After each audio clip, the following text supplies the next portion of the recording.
You're listening to Dramas Over Flowers with Saya, Anisa, and Paroma.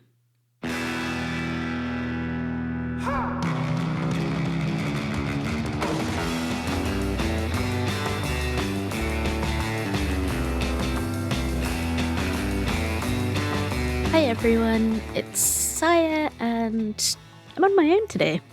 Ooh, I hope that this is fun. I don't know how it's going to go, but we'll see. I've been watching lots of things and I need to talk about them.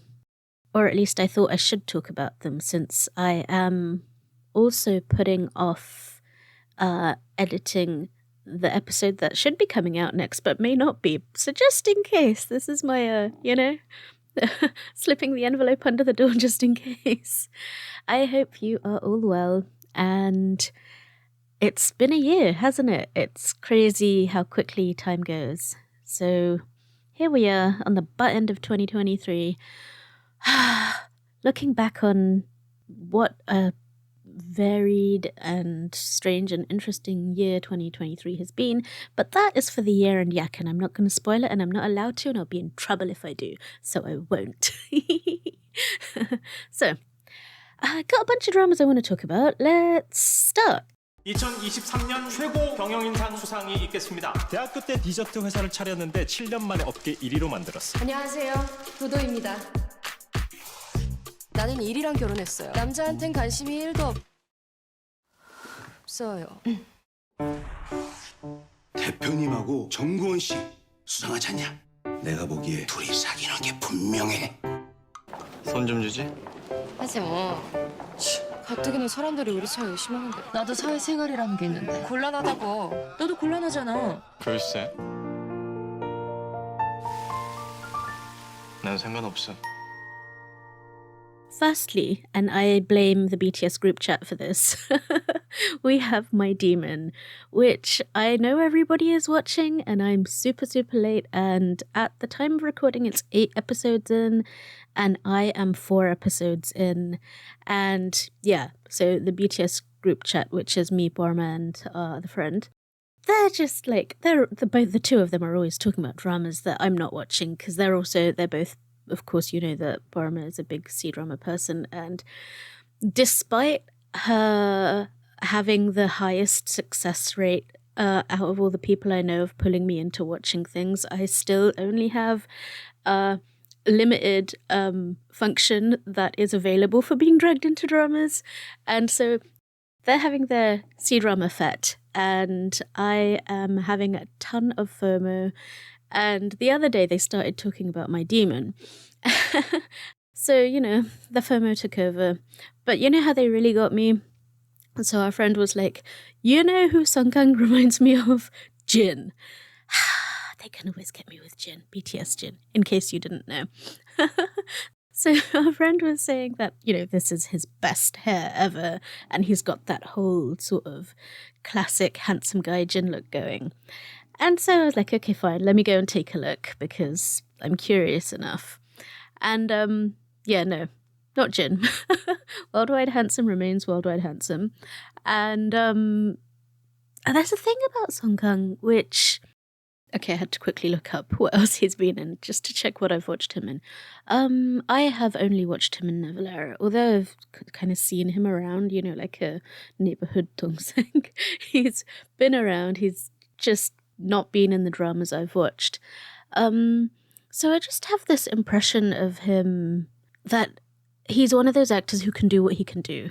And so this is a classification I use now. So, he can do what he can do, which is to say that he is good with roles that let him do what he can do. Sorry, I'm just repeating myself now.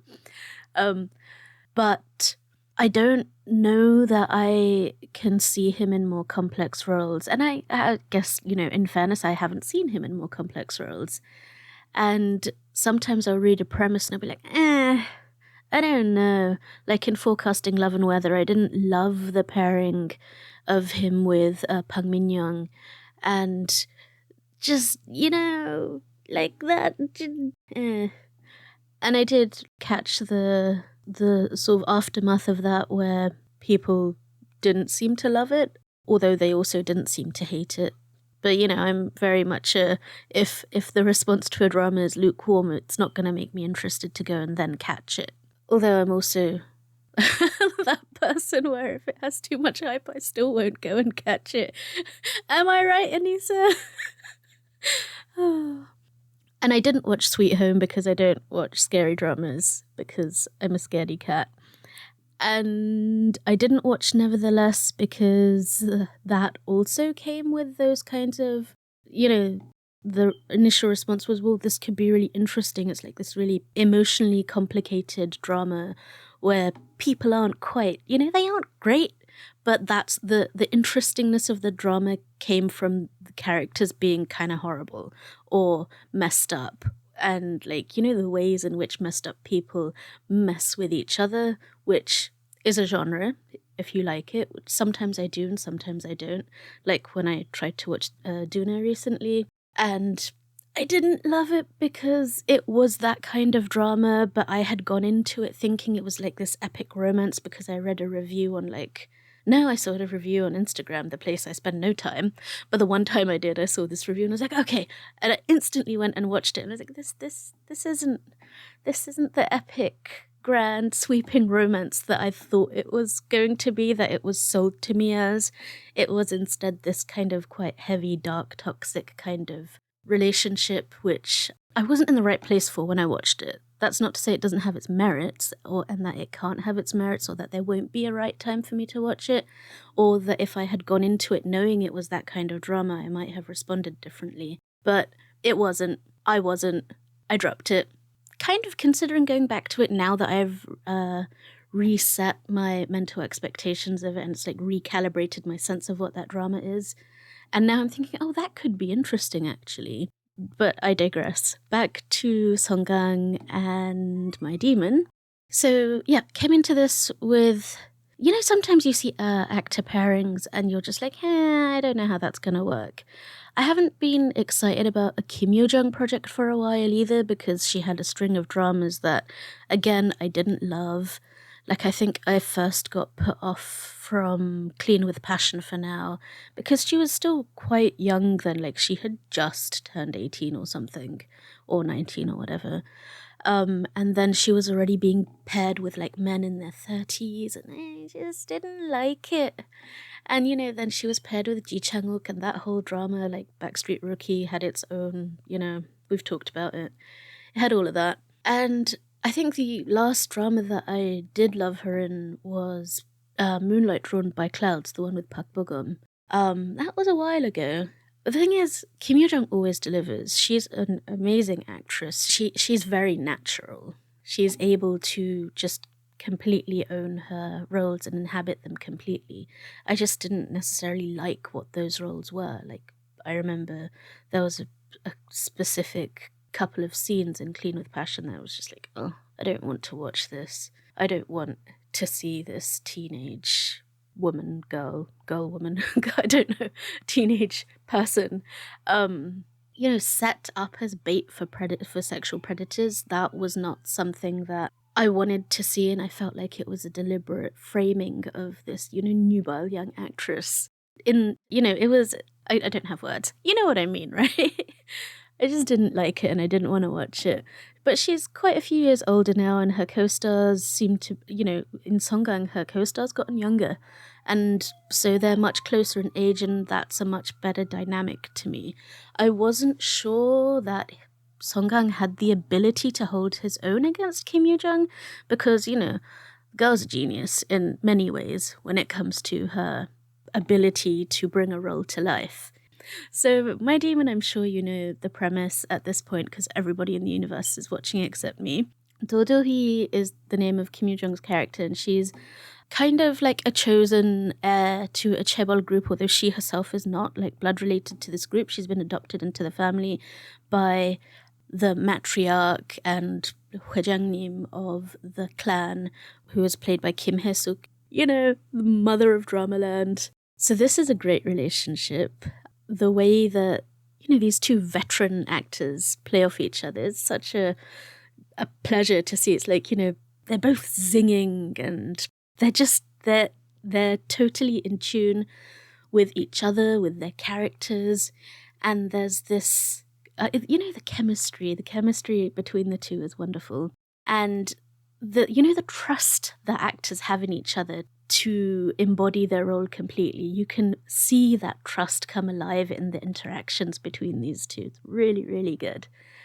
I had forgotten that this drama was from the writer of Mr. Queen, Choi Il, and it's been on my radar for a while, but as it finally came out, I think I was just a little bit exhausted, and I didn't feel ready to take on a premise that needed me to think a bit.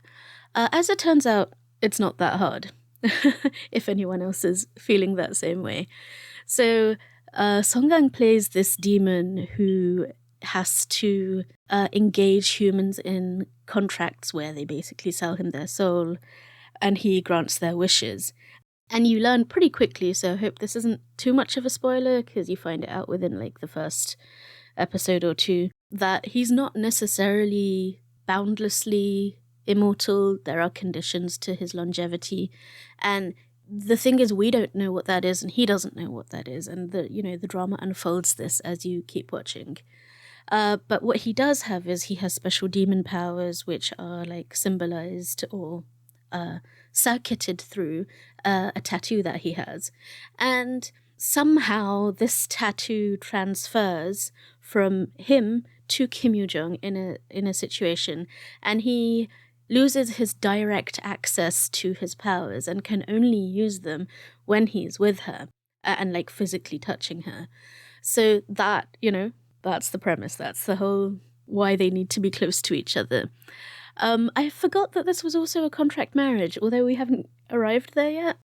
But I'm actually really enjoying that we haven't arrived there yet, because, oh man, let me tell you, the writing of this drama is really quite exquisite, and it is brought to life by the way that these two are delivering it. Like, so much of the dialogue is so sharp. It's so like nalkaron, like razor-like dialogue that is just delightful to sort of munch on. I don't know if that's it's just like, this is how I feel it, is how I'm experiencing it. And what's interesting about this show is like stylistically, okay, so the way the show opens, it's very reminiscent of Goblin, and deliberately so. I'm quite sure there's no way that's accidental. Like, literally, its opening shot is a guy in a trench coat shrouded in mist with an inexplicable backlight walking towards Kim Yoo-jung.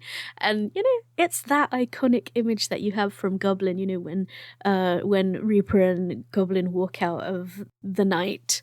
And that's very obviously a reference to that. But the delightful part of what My Demon does is that it builds these really dramatic moments of like emotion and tension, and like it ratchets it all up, and you're like getting to this crescendo, and then like the beat drops, but like it expertly undercuts its own dramatic moments with absurdity, and it's just great. Because you can do this and you can do it badly, and that's when people get, tonal whiplash. But this is how it should be done. Like, you pull the emotions out of people, you bring them to this crest where they're ready for that cathartic moment, they're ready for the great, like, the emotional beat.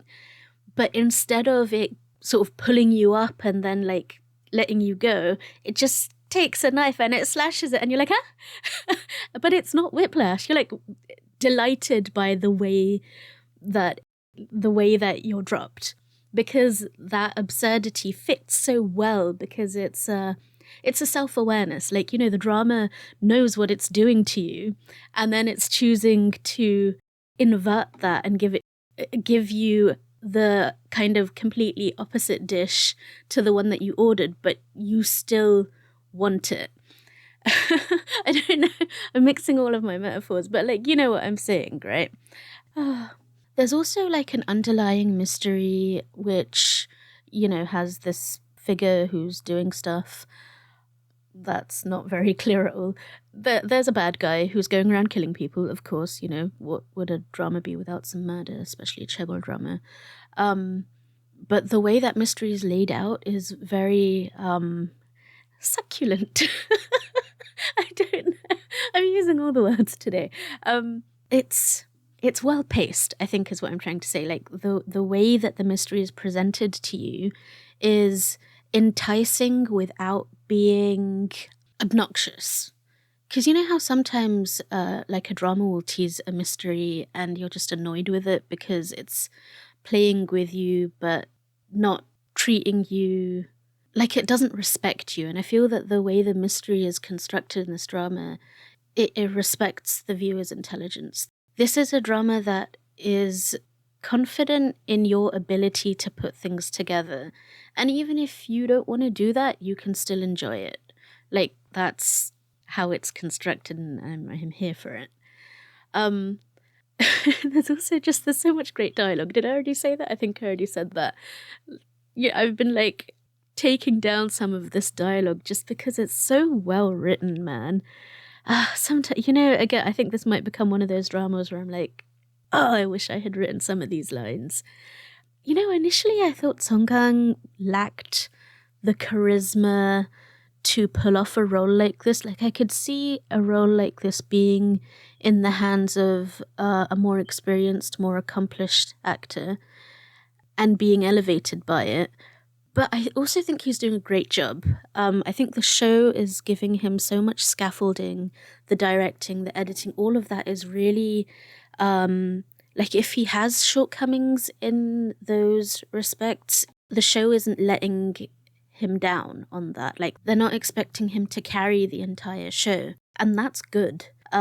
Because I think it also allows him to develop some charisma, because I do think that he doesn't have as strong a screen presence as some other actors who are closer to him in age or experience.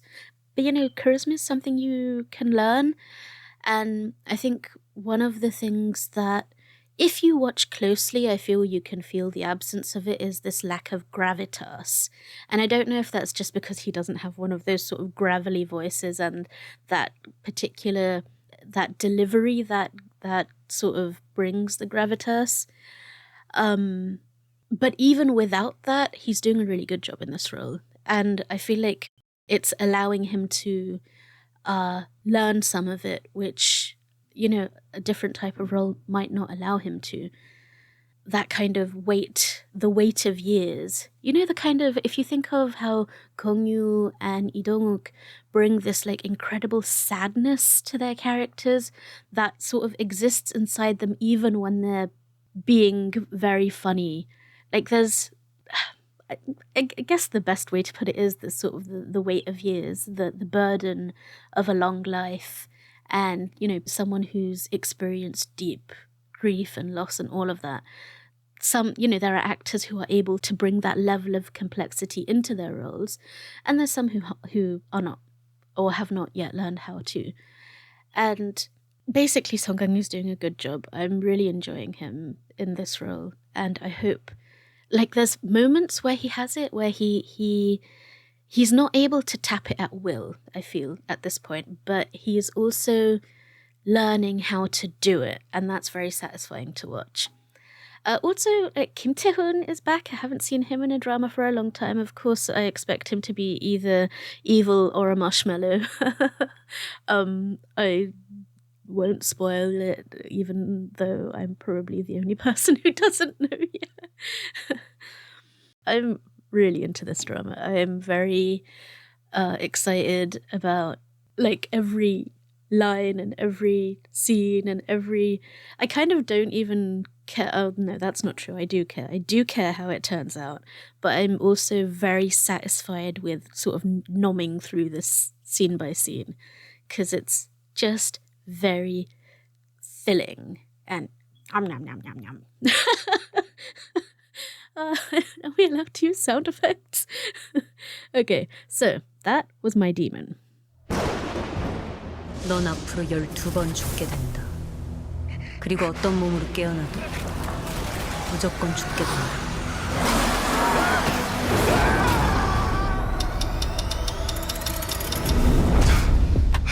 뭐야 이 얼굴? 내 얼굴이 아니잖아. 잘리고 썰리고 짓기고 태워지고 그렇게 죽음이 얼마나 고통스러운 건지 느껴봐. 내가 무슨 죄를 지었다고? 내가 너를 찾아가기 전 먼저 나를 만나러 온 죄. 대신 그자의 몸으로 죽음을 피하게 된다면 넌 그 몸으로 남은 생을 살게 되는 거야. 야, 이 몸 끝내준다. 어쩜 이건 기회일지도 몰라.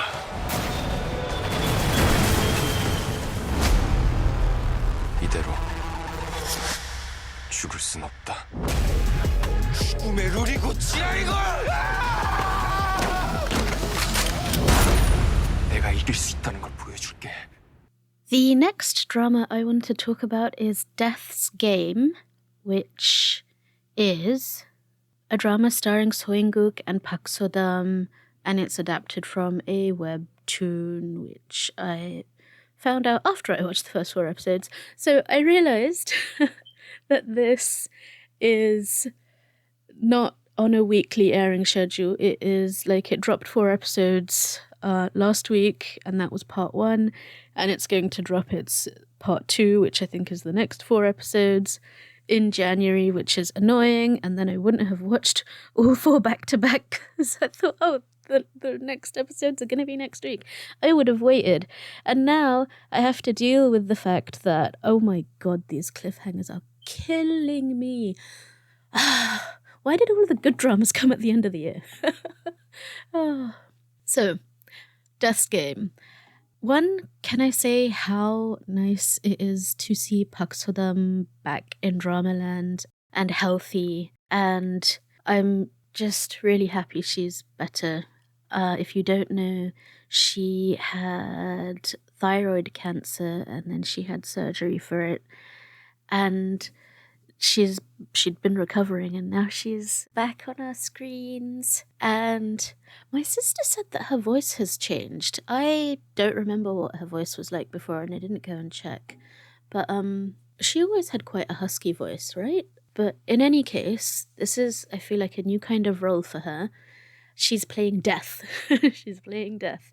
You know, one of those sort of, not capricious, but you know how when you have these sort of superhuman, super-powered characters that are like, you know, immortals or whatever, and they have this kind of emotionless, as a human you would interpret it as cruel, but she's just like, you know, she's beyond petty human feelings, that kind of thing. So it's a great role for her, and of course So In-guk is, you know, that man's a chameleon, he can do anything.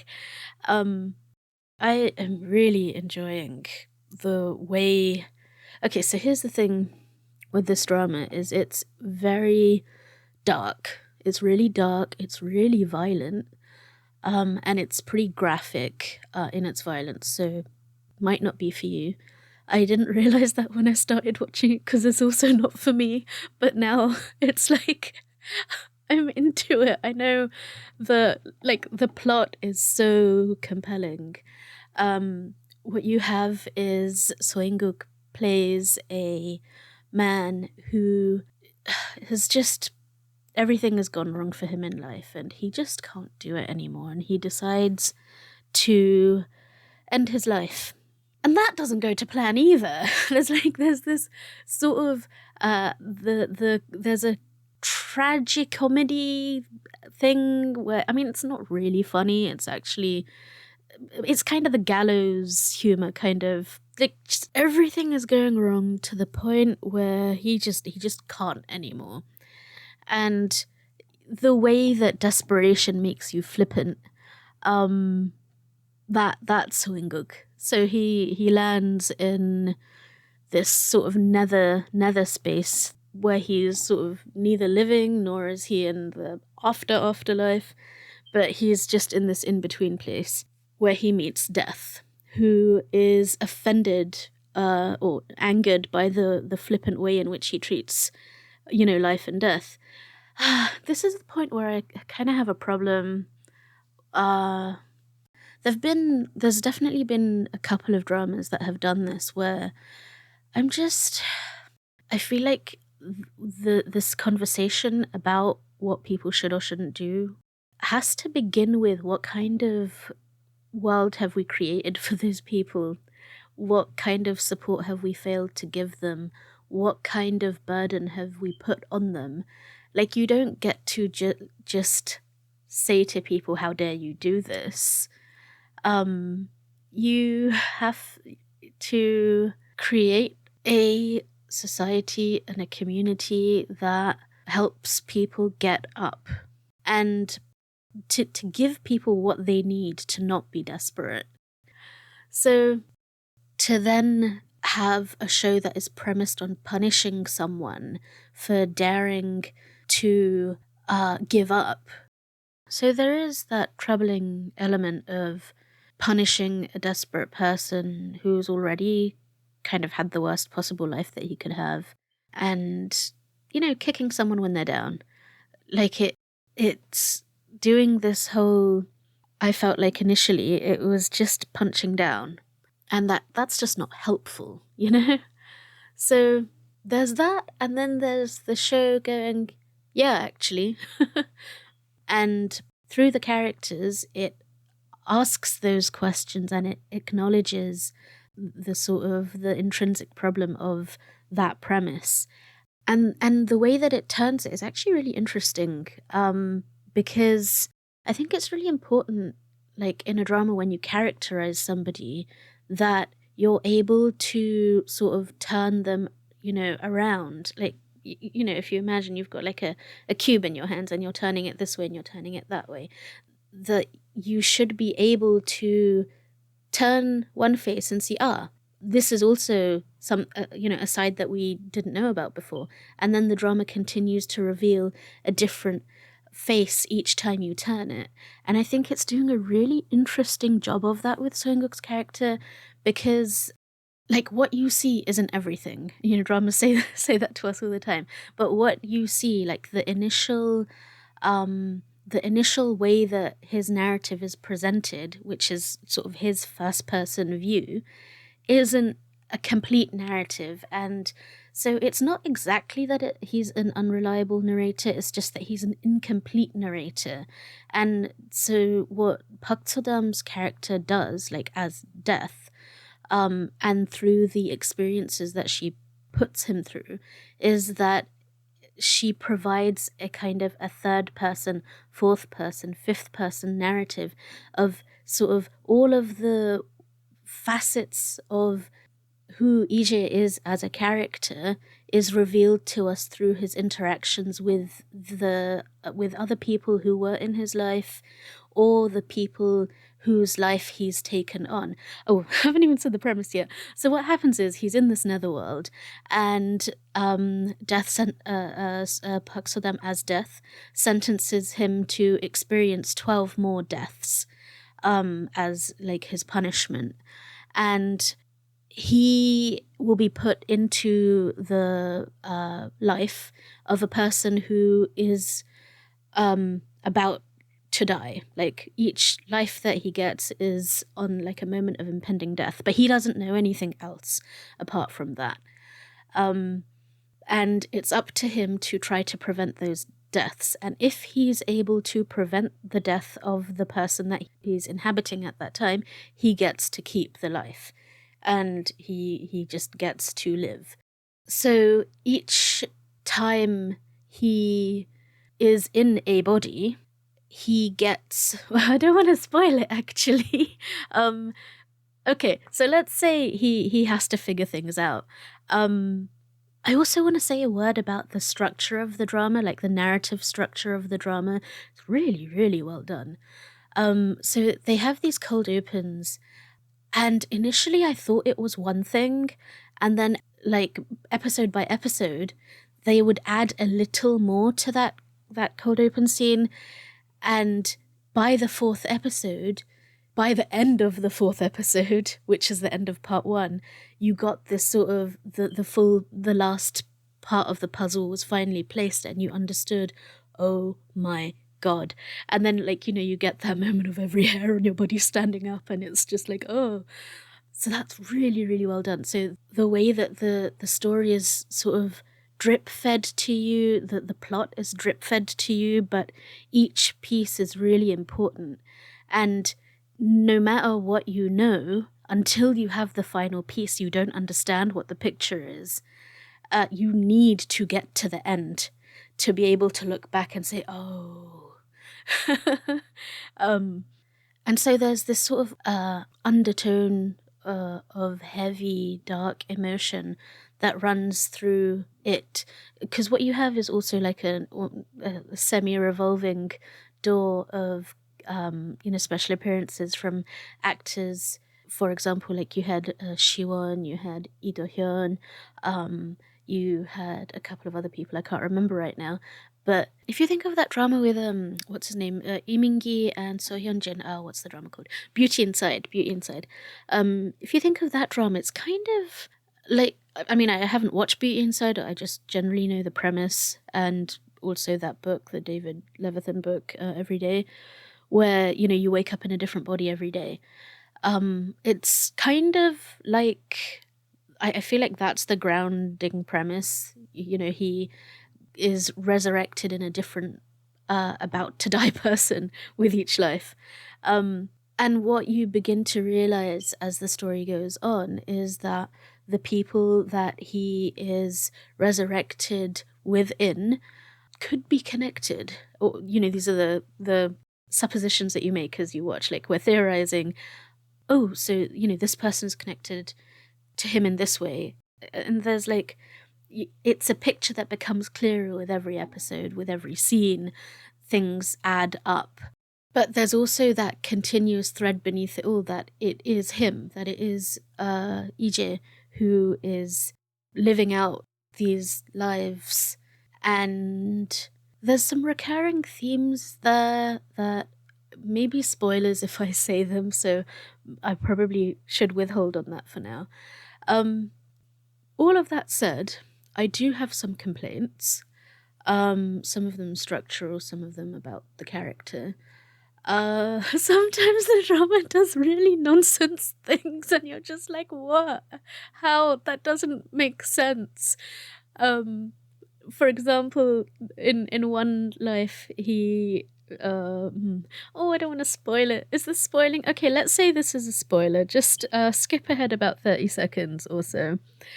So he's in prison and there's a fight with the prisoners and there are no guards anywhere, even though they're like using these dangerous power tools. And I'm just like, seriously? Like, that doesn't make any sense.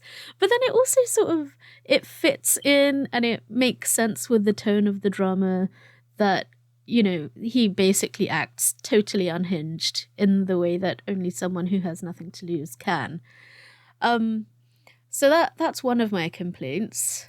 It makes sense that he acts unhinged. It doesn't make sense that some of those situations just allow all sorts of nonsense to happen. The other thing, the character thing that is kind of annoying me, although this was kind of in the middle and maybe this has been somewhat resolved by the end of part 1, is that it doesn't seem like he doesn't seem to learn between one life and the next.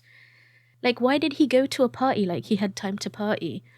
Why is he planning to just like take off and do his own thing like there isn't something for him to do in this incarnation to you know, stop himself getting killed? This just, like, sometimes he acts with a kind of absolute idiocy where you're just like, why are you doing that? Have you not learned anything from like the multiple deaths that you've experienced at this point and the desperation that you feel when you're in the netherworld? Like, how are you still acting this blasé and this foolishly? But then again, this, like, I had this thought before something really, like, the most serious arc of part one happened. It also annoys me that he hasn't seemed to have picked up that like these lives are connected, but maybe that's for part two. And like if we go back to sort of the image of turning the cube in your hands, everything that death charges him with, selfishness, lack of forethought, lack of care, lack of empathy, all of those things are true. And that's what you realize as you watch him. And that's what he comes to realize. And I guess, okay, character development, it happened. End of part one. Oh, how am I going to wait for part two? It's still like more than 2 weeks away. I'm so annoyed. Why did I watch it so soon? Okay, so that's that. 똑똑히 기억합니다. 이 얼굴. 서방님. 여기서? 어디를 만지는 겁니까? 조선인데 이보시오. Excuse me, do I know you? 뭐야? 안 탑니까? 뭐 하는 거예요? 내엔 특별한 문제가 없는 모양이야. 안녕히 계시오. 난 조선으로 가오. 살려주시오. 운명. 안 돼요! 난 믿어요. 할 수 있는 건 다 할 겁니다. 제 남편이니까요.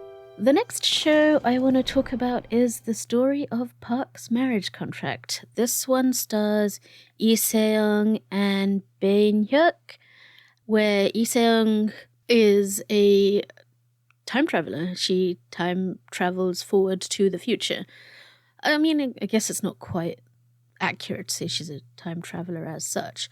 By the way, go and watch Paroma's video essay on time traveling K-dramas and the magic versus the machine. I made that title up. Her title's much better, but I can't remember it off the top of my head right now. So this is what you get. So what happens is Lee Se-young she plays this character who is quite she's sort of anachronistic even for her time. Like she resembles much more like a 21st century woman in her thinking than a Joseon lady. And her character name is Park Yeonu, and she's like this what do you call it, an underground dressmaker, and she makes like racy underwear, by which I mean short handbooks or like inner underclothes where they are beautifully embroidered and all of that, and that's like her side hustle. And her day job is being a lady with a capital L. So she has been running wild quite long enough, and it's time for her to get married. And she gets married to someone who turns out to be a person she actually sort of met and fell for, and she's very surprised and very happy, kinda, I guess. But in any case, her husband is Kang Tae-ha, played by Bain Hyuk, who dies on their wedding night before they even have their wedding night, which is quite sad, and not for lack of trying. She did try very hard. But you can't always have some. What am I saying? So what happens is sometime later, she gets kidnapped and thrown in a well, and the well transports her to the future, to 2023, where she pops out of a pool and is rescued by Kang Tae-ha, also played by Bain Hyuk, but who is the 2023 guy, not her original husband. Or is he? Who knows? Anyway, they end up entangled with each other, and she realizes that she's meeting people who resemble the people from her Joseon life. And one thing leads to another, and she ends up in a contract marriage with him. Oh, and he's also a chaebol heir, because of course he is. And he's sort of locked in a battle with, I think she calls herself his mother, but she's not his stepmother. Both of his parents were killed in a crash, an accident. Anyway, both of his parents died when he was younger, I don't know. In any case, that character is played by Jin Kyung, who, so there's a thing about Jin Kyung. Sometimes, like for example, if you listen to our Perfect Marriage Revenge episode, where we talked about Lee Min-young and Lee Mi-suk, the two mum characters in that drama, and like the way that they were delightfully evil. The thing with Jin Kyung is that she never, I don't recall her ever, like when she plays a villain, her villains are never delightfully evil. Like Jin Kyung has this quality of absolute hatefulness in her villain characters. Like there's no charm, there's no chaos, there's just this sort of bleeding evil that emanates from this woman. Like there's nothing, there's no spark in her to like, there's nothing sympathetic in her. And even when you get to the drama's sort of last cough at trying to redeem whatever villain she's playing, I don't think the dramas really want you to feel bad or sorry for her. Like maybe that's her specialty, like she's always cast to play that kind of villain. She's the same here. There's just this absolute hatefulness to her, which is the kind of hatefulness that makes me anxious when watching a drama. Like it stresses me out. And like part of the reason why Perfect Marriage Revenge was actually really satisfying to watch is because of that, the charm of the villains. Like that's a very sort of a drama specific thing. It's part of how you dramatically present a story that you can make people hate the villains with a kind of unbound joy. like you're entertaining to watch in your villainy because there's a kind of a confidence and a trust that things will like you'll get your just desserts. And I feel like in this drama, her Jin Kyung's evilness doesn't have that. It doesn't have that offset, like that edge of fun that takes off the sharpness of how bad she is. So that makes it a slightly stressful watch. When the villains keep on winning. There's also I have mixed feelings about this drama.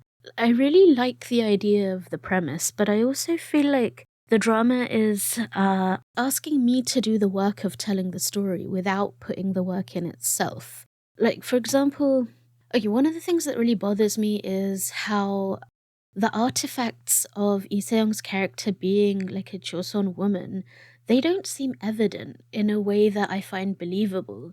Like there's a difference between adapting well and just not having that backstory. For example, if you think of Queen In-hyun's Man, which is, very similar in that concept, but gender reversed, whenever you had Ji Hyun-woo's character, Kim Bong-do, was that his name? Sorry, Paroma, don't come for me. There was always that, you never lost the sense of him being a person out of time. And he adapted super quickly and really well. Like, that was part of his a virtue, I guess, as a character, as a scholar.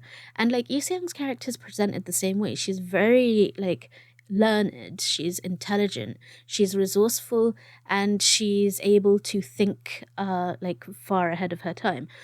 But she still should be out of time. She should still, we should still be able to tell this woman doesn't belong here, or this woman isn't from here.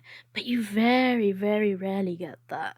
And the only times you get it are in these sort of moments of emotion of, people that she misses, rather than practical life. It's like they forgot after a while that she was a Joseon lady. And it, one of the obvious ways I feel that ought to be reflected, and I would have expected it to be reflected, was in, the clothes. 21st century clothes are absolutely scandalous by Joseon standards. And even if she made underwear, habit is a very powerful thing. For example, I probably cover as much as a Joseon lady, if not more. If one day I found myself in a society where, I actually do find myself in that society every day, but if I felt I can dress like everyone else and I want to dress like everyone else, there would still, I would still have the inhibitions of habit. Like, I wouldn't be used to wearing like hot pants. I wouldn't, even if I wore a shorter skirt, like, you know, calves are one thing, thighs are another, you know? So that kind of thing just really breaks my immersion in the story, because I'm just like, you wouldn't. I mean, maybe you would, but, you know, I don't know. So there's that. And then there's the whole sort of shortcutting emotions. And this is what I feel like, this is what put me off that Roan drama, you know, the one with, what's her name, Pug and Bin, The King's Affection. They're giving you these romantic moments without giving you the scaffolding that would take you to the point where you feel the same way. Like, you can't just, like, frame this romantic moment as this epic love story, whatever, but I don't know how you got there, and I'm not feeling what you're wanting me to feel. And part of that, I think, comes from from my annoyance over like the way other parts of the story have been told. Like in the last pair of episodes, this was just so stupid. I was so angry. I paused. I went to my sister's room and was like, this drama is awful. Why are they doing this? Had a good shout, and then I came back and I carried on watching. But basically, can we just leave some of these 2010s tropes in 2010s? Because like it's not noble idiocy, it's just idiocy. Why are you being so stupid? Like, can we stop doing this thing where, oh, I have a chronic or terminal illness, so I'm not going to tell the person that I care about most who cares about me. I'm just going to tell them I hate them and dump them. Can we stop? Like, that's not what people do. Like, they'd be the first person you'd tell, and you're an idiot and a fool if you think that somehow they, like... I'm so mad. I'm like, I had to take my jumper off because I'm like hot with rage. But it was like, it isn't only that, it's also coupled by the fact that like 10 minutes later you've had a turnaround and now you're like, oh, I must tell her. And then like you dumped her 5 minutes ago and now you're about to marry her. Or wait, you're already married. But this is just completely pointless conflict. You just totally manufactured. You had this whole thing in your mind and you made up a story. You went and you like played it out. And then again, all in your mind, you were like, well, this is dumb. Or maybe you weren't. But I've like lost all coherence. I was so annoyed with it. And the annoying thing is, among all the annoying things, is that there is a good story there, but you're wasting time by putting in these stupid manufactured conflicts that you just don't need. Like, there's enough conflict here. There's more than enough for you to... Oh, hey, so maybe this is the problem when you have 16 episodes to play with. You're just like, oh, well, we've got to fill this time, so let's just throw this one in here. And it's early. Like, you're meant to do this in episode 12, not in episode 8. Can you stop? Okay. Calm down. Okay, so I'm still watching it. It's still, like, the plot is really interesting. I'm just annoyed by these character choices, and I want them to stop being dumb. Hopefully the second half will be better, because they're running out of time. Like, you're now on the downhill slope of time left in the drama. So be better, please, drama. So that is Park's marriage contract. And the last drama I want to talk about is Welcome to Samdal-ri. 야, 3달이 왔어. 아이, 걔 3달 말고 저 3달. 뭐? 저 3달이 돌아왔다고? 누가 왔다고? 3달이 아니라? 3달이? 3달이가 왔다고? 야, 3달아! 나 온 거 비밀이라고. 3달이 와.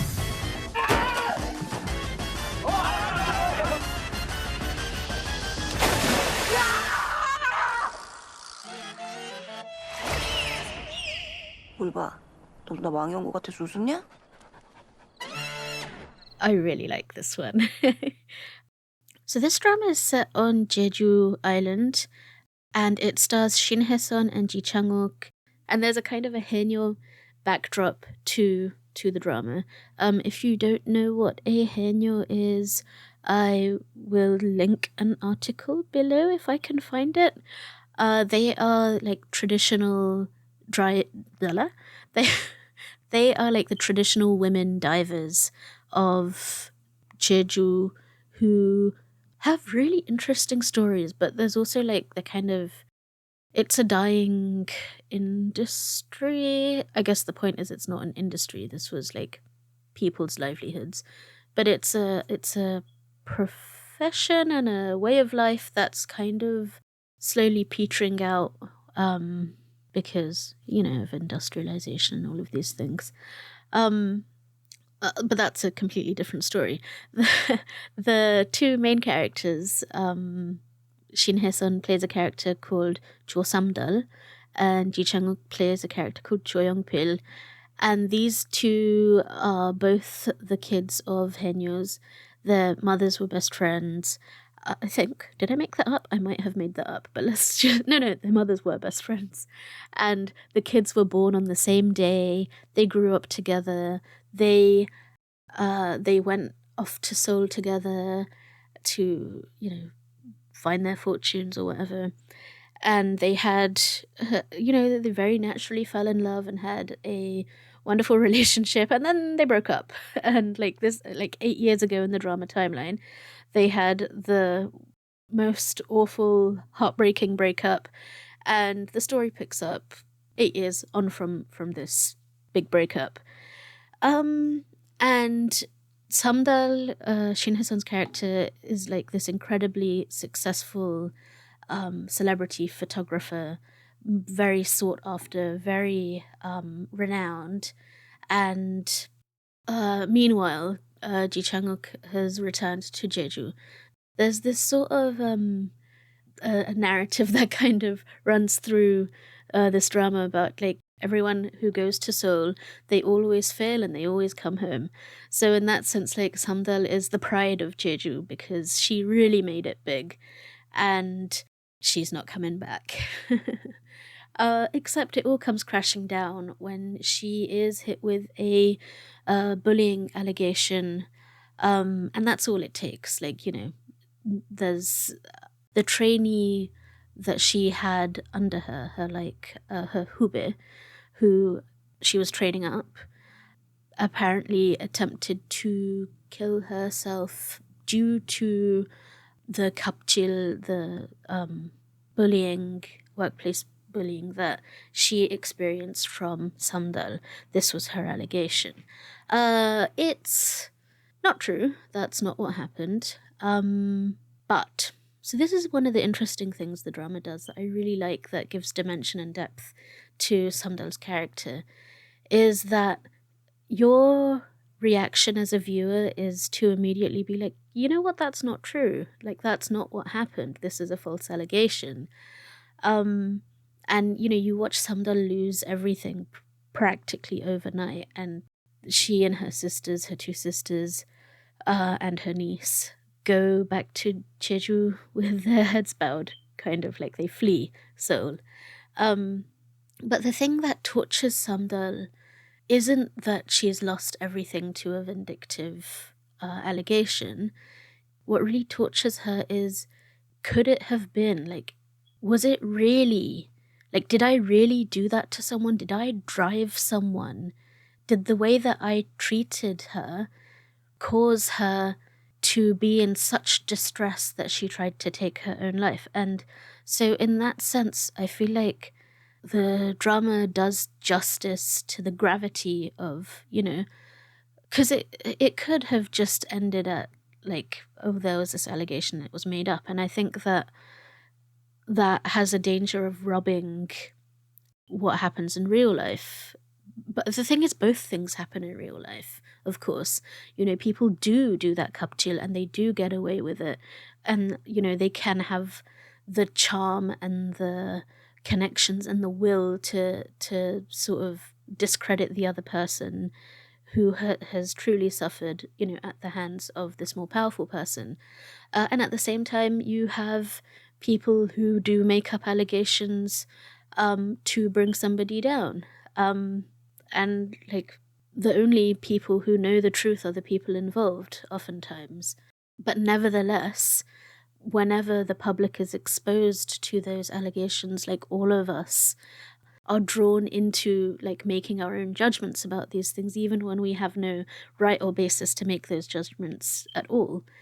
And even when we choose to not make those judgments, we still, have a caution when it comes to the person. Like, Hokushina, like maybe it could be true. Like, even if I don't want it to be true, what if it is? Even if I don't think it is, what if it is? So, all of those things that introduce doubt into how you understand a person or how you see a person, those things, those are all real things. So I feel that the drama dealt with this premise with the gravity that it deserved so far. And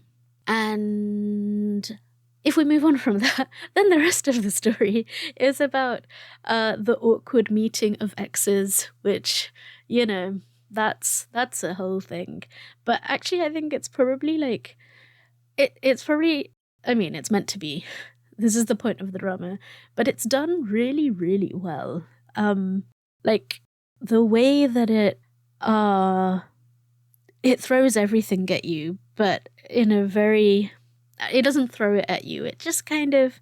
It brings it all in. It weaves it all in a way that you're just kind of simultaneously like, oh, I get that. And, it's painful and mortifying at the same time. Like, it's... The very beginning of this is... You're expecting to be hit with heartache, the heartache of meeting your ex if you're still hung up on them. But then there's also the mortification of meeting them while you're not cool. And the way that that's made difficult by the fact that they're also old friends. And, what's the function of friends? Friends are the people that you show your uncool side to. But exes, the complete opposite. So there's this conflict of like their old friendship and their old relationship where they're the person, because they were best friends, they are to each other the people they can show their real unpolished, uncool selves to. But because of the former romantic relationship, they're also like the people you want to show your best selves to, and you never want to show them your like most embarrassing, cringing self. So like there's this really funny clash of those things that happens like a lot in the initial episodes. There's this scene, it's just so silly, because both of them are navigating finding what is their relationship now? Like, are they exes or are they friends? And there's this very awkward middle ground there where just there's no good way of finding out how to be with each other. So like Ji-chung does this thing where he shoots finger guns at her, and then later on she turns that back on him, and because he's mortified after he's done it. I'm getting too granular, but basically like sometimes you need to be friends, and especially with the friends to lovers to exes, when you go back to that relationship, like maybe what you need from that person is the friendship. And I think this is the story that it's telling, is that they need each other as friends right now. She needs him as a friend right now. And like, it's not a friends to lovers story, but it does draw out how emotionally precarious those shifts in relationship can be, and what it can cost and who it affects beyond the couple itself. Because these two, they're not an island. They are part of a very, a once very tight, very loyal to each other friendship group. They're like, the Power Rangers of Jeju. And it's just really nicely done. Like the complications of the friendship, not just between the two of them, but between the whole group. And like, and it doesn't even matter that she is the only girl, and there are 4 boys, and one of them is secretly in love with her and has been for like his whole life or whatever. And yeah, I'm really enjoying it a lot. It's not like it's not a dramatic drama. It's also, like, it's not exactly slice of life, like things are happening, but it's kind of, it takes its time with its emotions and it builds them really nicely, and it's gentle without being boring, but it's also making you feel a lot, but without it being painful and heavy. There's a healingness to it, I think. Like, there's an appropriate gravity, but there's also like a serious examination of relationships in their many facets. And that is good. Okay, I think I'm going to leave it there. I have talked a lot. Wow, I did not expect this to be so long. Okay, so that's what I'm going to leave you guys with. I think the next thing you will see us in will be the year-end yak. I hope you enjoyed this episode. Don't forget to, well, time's up now, but I hope you did vote in the Goguma Awards, which we are excited to talk about. I don't have any idea what the results are yet, but I'm excited to find out. What else? Oh, well, that's it. That's it. You can find us on Twitter at Dramas Overflow. You can find me at Not Now Sire. You can find us on Instagram at dramasoverflowers_, and you can email us at dramasoverflowers@gmail.com. Our website is dramasoverflowers.net, and make sure you sign up for our newsletter either by using the link in the description or by going on over to dramasoverflowers.substack.com. And that's it. That's it, everyone. I hope you are having a good holiday season and taking time off and doing nice things to keep yourself healthy and happy and sane.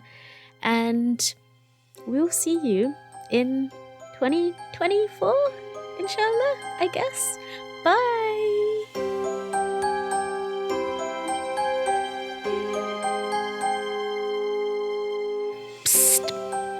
Still here.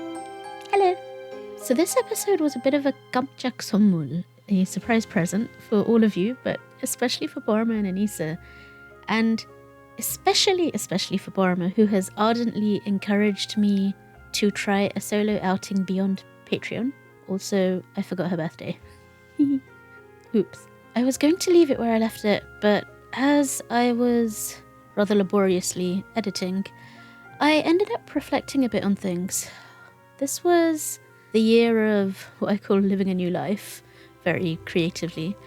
I tried a lot of new things, so it feels appropriate to send off the old year with one last new thing. And also a note of appreciation, no, strike that, a love note to you all, listeners, patrons, friends, for being the flowers in my life, and the sweet potatoes in my heart. But most of all to my twinkling 가족 같은 친구들, Anissa and Paroma, thank you for being the friends I can show my real, uncool, unpolished self to. But also when we're together, making it feel like we're alright, we're as cool as we need to be. 멋있게, 씩씩하게. So that's it. See you in the next one, everyone.